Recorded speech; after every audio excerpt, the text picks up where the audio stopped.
From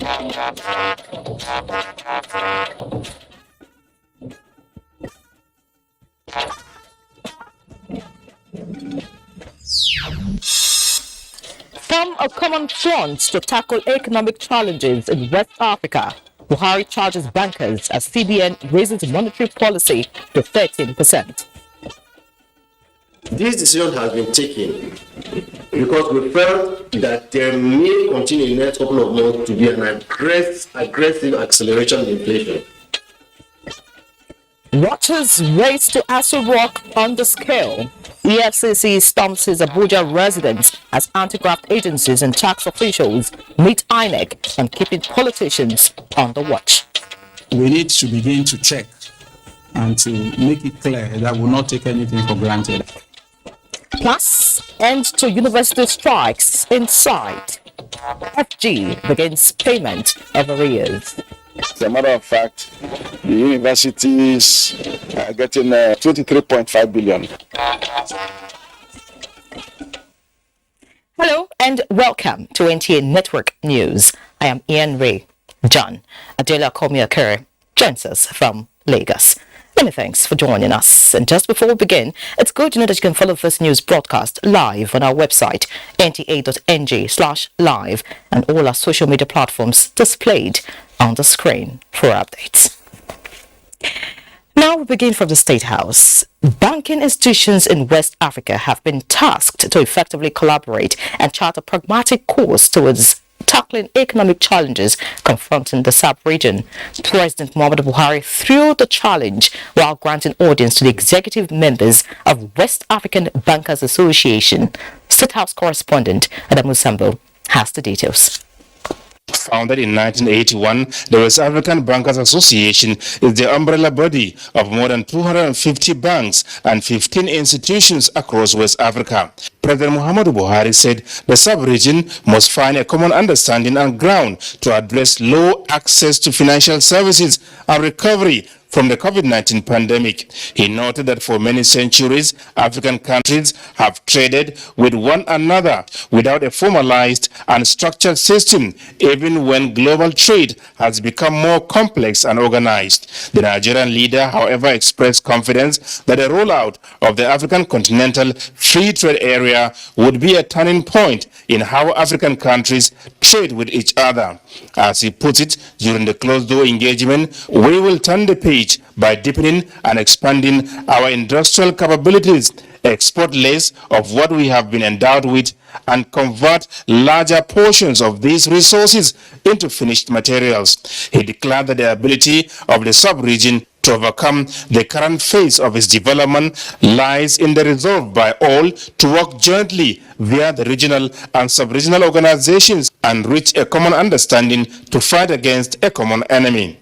On the ongoing efforts to synchronize monetary and fiscal policies through WABA, the President challenged the association to work towards finding a common ground despite the unique macroeconomic challenges that each member state faces. He pledged that Nigeria will always be ready to support efforts that are geared towards improving the lives of all its citizens. Earlier, the WABA President, Thiamo Saidu Nuru, lauded the lead role Nigeria plays in African economy. He made a case for President Muhammadu Buhari to be an advocate for greater inclusion for WABA in ECOWAS structure, noting that one of the challenges with the banking system is capacity building, urging Nigeria to set up a training academy for the industry. From the State House, Adamu Sambo, NTA News.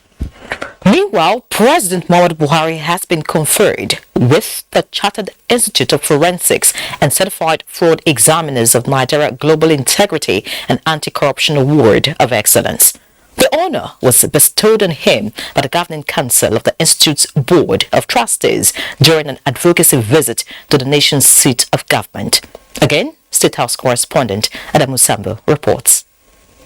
The Global Integrity and Anti-Corruption Award of Excellence is conferred on President Muhammadu Buhari in recognition of his outstanding commitment to the fight against corruption and selflessness in service with exceptional integrity. He is the first African leader to be so honored. This recognition further imbues in me hope that we will, as individuals and citizens of this country, begin to live right and imbibe the ideas and ethos of the founding fathers of this great nation. Established in 2011, the Chartered Institute of Forensics and Chartered Fraud Examiners of Nigeria has embarked on institutional strengthening and capacity building for strategic government agencies within the criminal justice administration system, including the EFCC, ICPC, and Code of Conduct Bureau. I hereby direct that these anti-corruption agencies should continue to partner with the Institute for the benefit of our country. Furthermore, the Minister of Finance, Budget and National Planning is hereby directed to work with the Institute in areas of providing technical assistance and capacity building for all revenue-generating agencies and regulators in the public sector. President Buhari described as welcoming the review of the National Anti-Corruption Strategy 2017 to 2021 by the Institute, which is the first independent, professional, and non-governmental exercise as a practical assessment of Nigeria's anti-corruption efforts. Many Nigerians who are serious about eliminating corruption in our country will welcome this review of the National Anti-Corruption Strategy by the Institute. This effort is highly commendable, and it has shown the usefulness of partnerships with professional bodies, devices like embezzlement, money laundering, misuse, and mismanagement of public resources. The importance of forensics and fraud examination, as the President noted, cannot be overemphasized in the fight against corruption. He therefore promised to look into the Chartered Institute of Forensics and Certified Fraud Examiners of Nigeria Establishment Bill passed by the National Assembly for possible assent. The Chairman Governing Council of the Institute, Dr. Ilyasu Gashimbaki, had earlier emphasized the strategic importance of the Institute to the economy and the overall fight against corruption. The Institute is willing to partner with the government to conduct the first ever comprehensive forensic audit of the over 56,000 uncompleted and abandoned projects, which has an estimated cost of about 12 trillion. I believe the intention of the Institute is to support what the government is doing by way of bringing about the desired international best practices, which should be sustained by even successive administration. Dr. Gashimbaki explained that the massive capital flight in millions of dollars associated with hiring of forensic experts abroad will be reduced, so also electoral fraud through the application of forensic technology so as to help in deepening democracy. From the State House, Adamu Sambu, NTA News. On the economy, the Central Bank of Nigeria's Monetary Policy Committee has raised a monetary policy rate to 13%, a first rise in 2.5 years. Governor of the Central Bank, Godwin Emefiele, while presenting outcome of the meeting, noted that the bank will continue to keep rates for development finance at single digit for up to 10 years. Leah Katung Babatunde has the report. The changing dynamics in the global economy has continued to affect the journey to recovery. The war between Russia and Ukraine, supply chains disruptions, increasing inflation and debt levels, as well as rising energy demand are some of the factors affecting monetary policy makers' decisions around the world. While Nigeria sees a sustained growth trajectory since the recovery from COVID-induced recession, the Monetary Policy Committee found it necessary to increase the monetary policy rate to 13% and retain all other parameters. MPC feels compelled that tightening would help moderate the inflationary trade-off from the steady growth recovery so far recorded and improve real GDP. MPC also feels that tightening would help rein in inflation before it assumes a galloping trend. and in restating commitments to ensure deeper financing for priority sectors. Governor Mefele affirmed the prospects are bright for the economy with effective collaboration between fiscal and monetary authorities. What is important here is that this decision has been taken because we felt that there may continue in the next couple of months to be an aggressive acceleration in inflation. And we think there is a need to take some drastic action to reverse it. If we're able to see a reversal, perhaps we can begin to see we're returning to what we can call the normal period when we're looking at moderating, using CRR to moderate inflation, and at the same time using our development finance to really push for growth. The decisions reached at the meeting signify an increase in lending rates as rising money demand pressure may linger till the 2023 elections. In Abuja, Leakatun Babatunde, NTA News. Meanwhile, to ensure candidates for the 2023 general elections give accurate tax and assets declaration in their forms, INEC and relevant tax agencies as well as anti-graft agencies have reached an agreement to work closely. The partnership was sealed during a meeting at the INEC headquarters in Abuja. Boside Abel reports.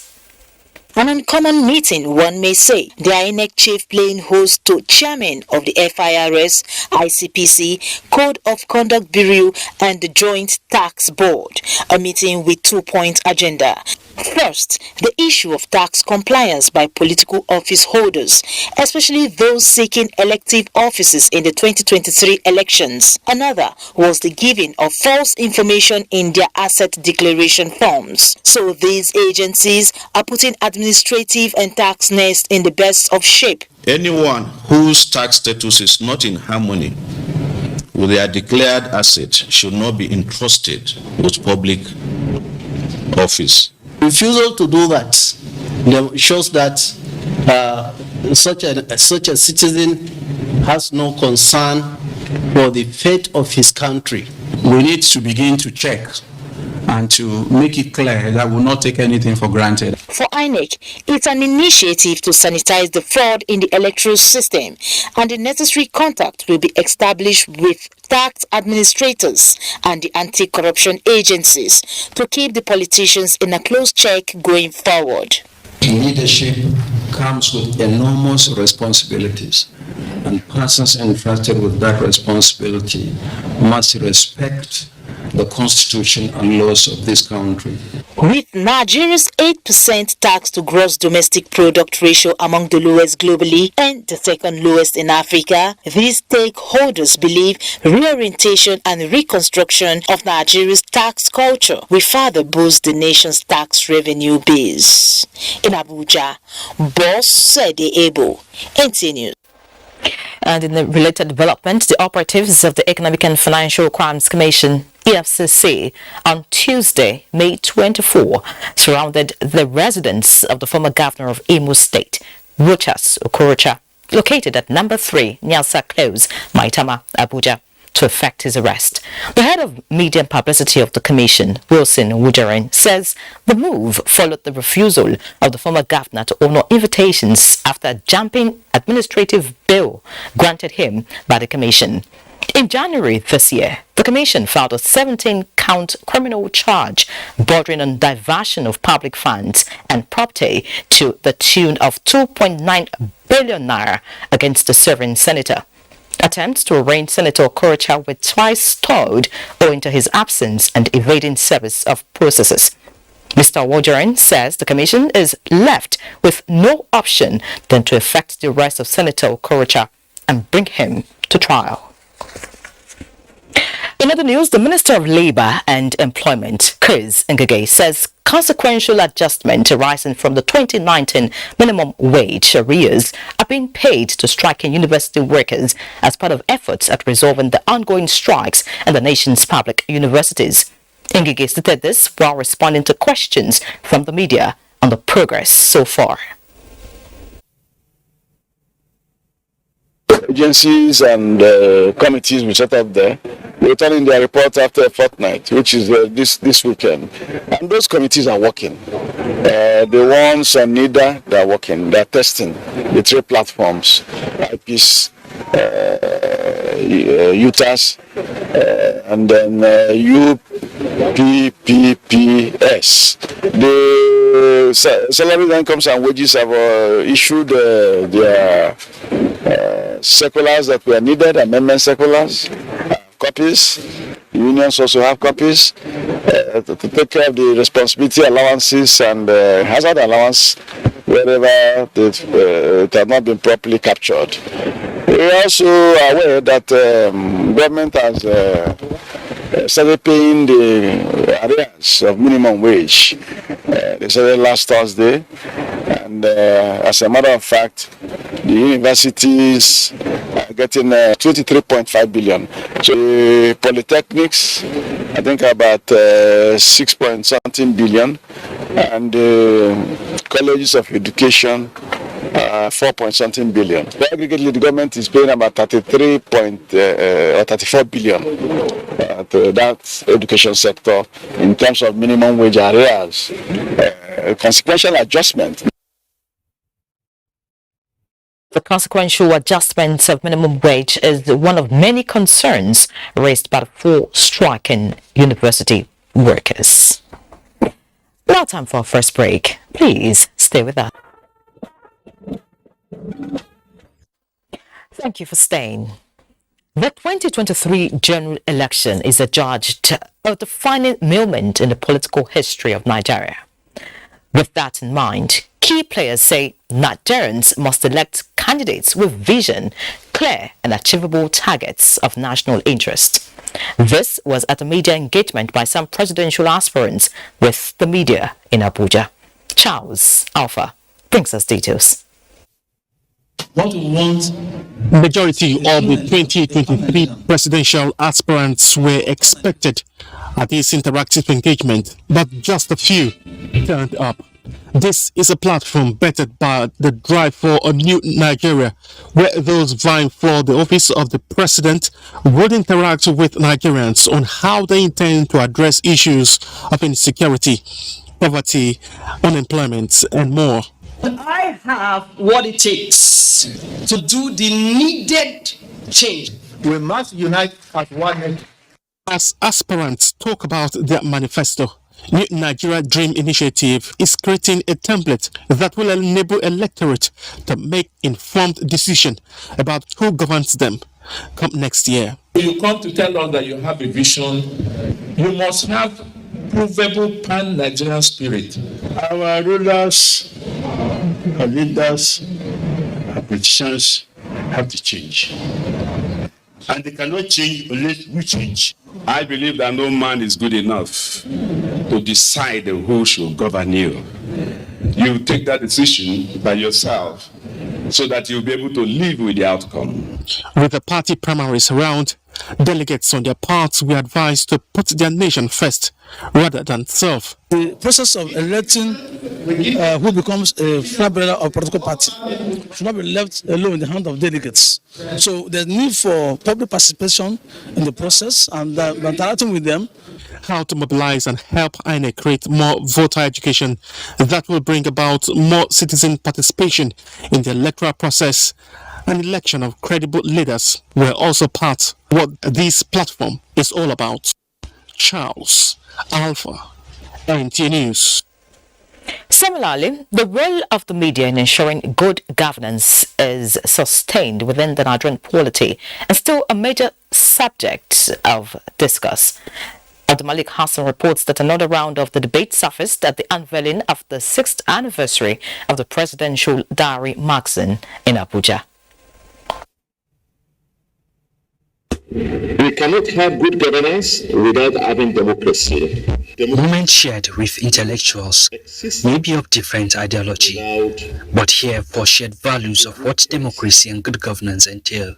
Free press is the ultimate, very, very cherished, and the purpose of a free press, a socially responsible one, is to attain democracy. 6 years of telling the untold stories.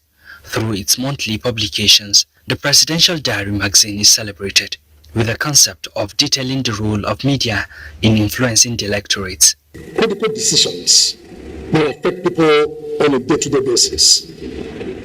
But of course, you also have media that is dedicated to helping to showcase and amplify and disseminate information about the policies of the government of the day. This presidential diary will last beyond the Buhari administration. It is not partisan, it is just interested in good governance and to support and encourage that kind of governance. That is what we need in this country.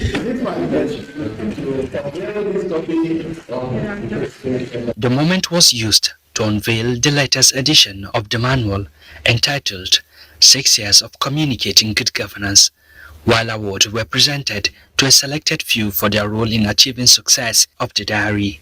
In Abuja, Abdulmalik Hassan, NTA News. Meanwhile, it is the prayers of all Nigerians at this critical time for a visionary leader that will take the country to a greater height. And that leader with the capacity to achieve this is Vice President Yemi Osinbajo. This was the consensus of the people of Borno State, led by Governor Babagana Zulum and the Shehu of Borno, Abubakar Ibn Umar Garbai El Kanemi, when the Vice President met with the state's APC delegates and also paid a visit to the monarch. State House correspondent Jide Onifade reports. Much is given, much is expected, and so it is for the people of Maiduguri who trooped out in their thousands, lining the streets right from the airport to the palace of the Shehu of Borno, and wherever the Vice President visits, the people are always there to say thank you for all he has done for them. I believe, Your Royal Highness, that power belongs to God. Only God can give power. No man can take power to himself. And I believe that the duty of every one of us, especially those of us who are leaders, is to at least offer ourselves, to make ourselves available for the service of our country. My concern has always been that of the man of the streets, the common man in this country. That is why we established the social investment program. There are too many people who need help in our country, and I think that government can help, government can provide that help. You have taken home to us, there's nothing we can do for you, but we thank you continuously and pray for your women, for your support, for your success, and I wish you all the best. We know you very well.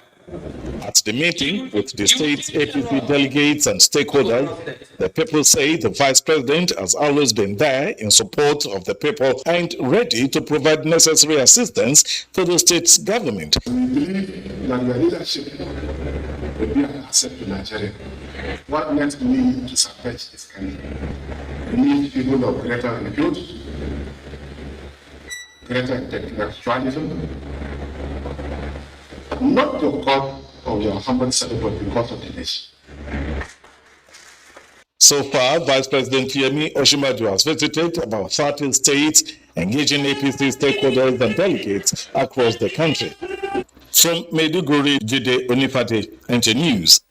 And still on politics, the All Progressives Congress APC presidential aspirant Chibuike Rotimi Amechi says he is committed to a united and secured Nigeria with infrastructural development cutting across all parts.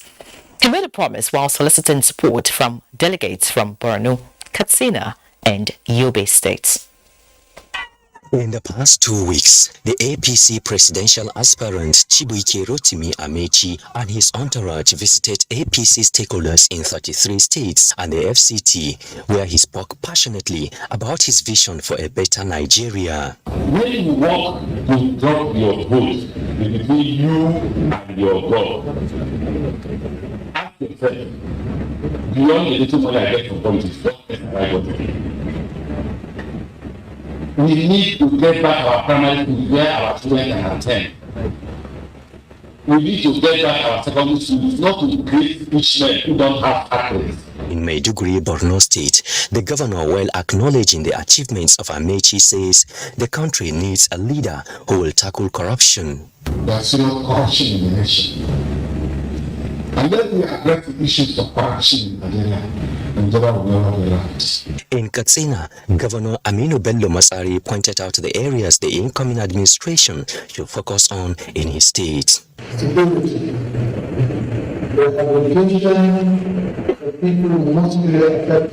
For Governor Mai Malabuni of Yobe State, Chibuike Rotimi Amechi has the qualities and capacity required to lead the country. We here in Yobe appreciate you.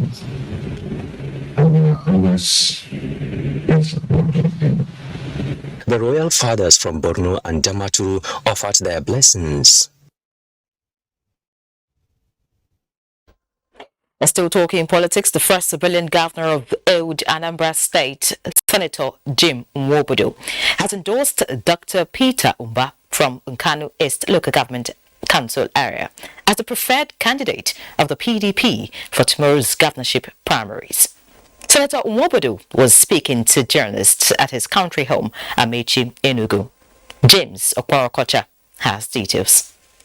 Revealing what he termed as the choice of Enugu political stakeholders, Senator Jim Nwobodo said the choice of Dr. Peter Umba is as a result of extensive consultations and investigations about all the aspirants. He said Peter Umba comes from the least developed local government in Nkanu land, which he said is their turn to produce the next governor.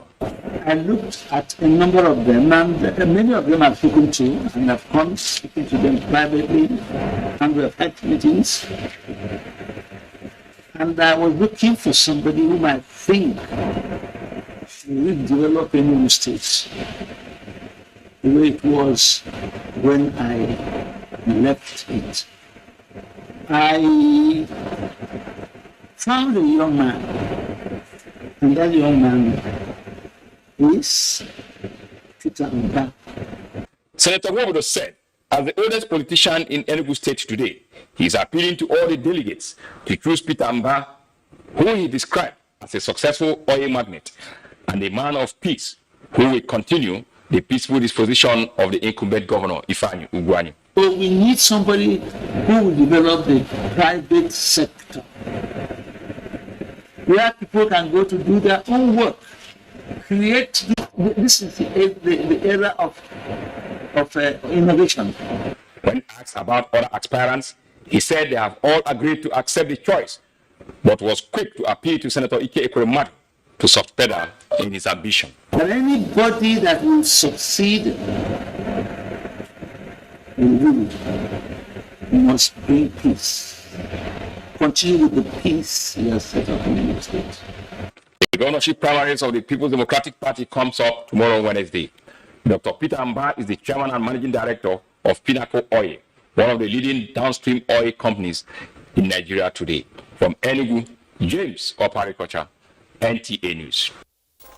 And away from Enugu now, let's move to Lagos, where Adiola is standing by to feed us with more news. Adiola, it's over to you.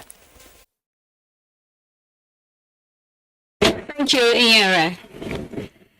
It will no longer be business as usual for violators of the Advertising Code of Ethics, as the agency in charge of regulation and control of all forms of advertising in Nigeria will sanction and prosecute offenders. Registrar and Chief Executive of the Advertising Practitioners Council of Nigeria, APCON, Olaleko Fadulakbo, disclosed this while briefing the media on plans to sanitize the digital media space in the country. Ruth Aria Samuel reports.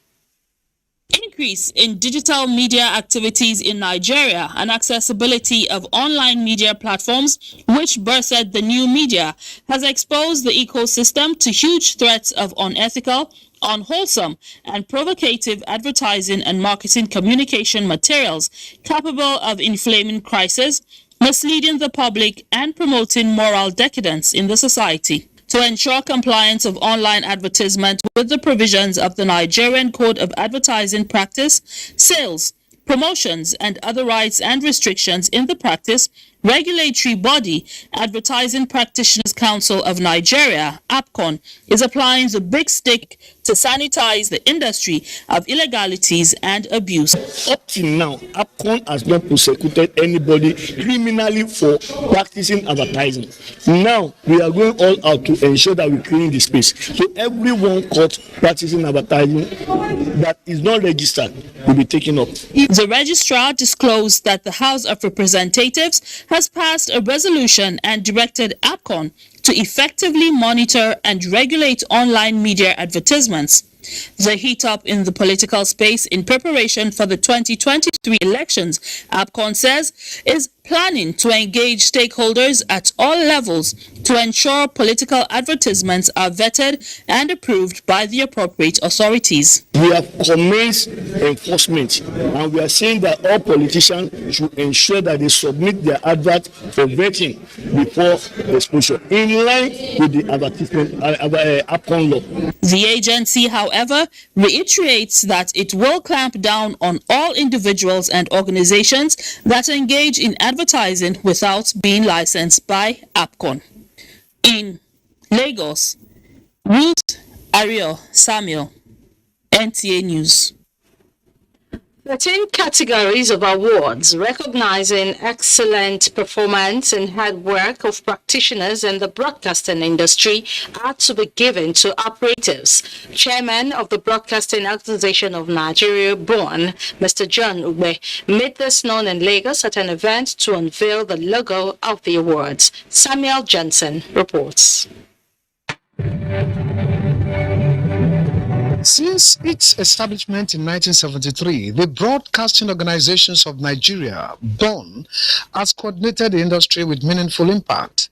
The efforts of personnel in private and public broadcast media organizations, though appreciated by the discerning audience, are not formally recognized through awards.